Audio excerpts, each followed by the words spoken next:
është e vërtet do të se Kryqi Koç tash me ardhjen e refugjatëve do të më vjen keq, po me gjitha të fatkeqësitë e atyre ne kemi dhënë një kontribut të madh, diku mbi 700.000 vetë do të cilët kanë marrë ushqim nëpërmjet Kryqit të Koç, edhe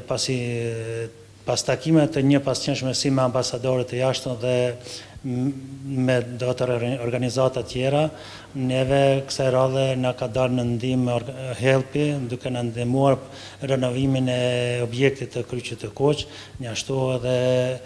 mos them edhe përfundimin e kuzhinës popullore në Preshevë. Ka kushtu diku 50.000 euro do të vetëm kuzhina popullore,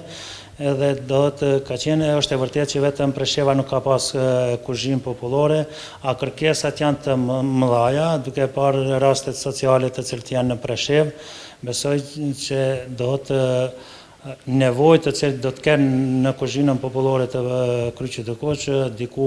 800 deri në 1200 vetë.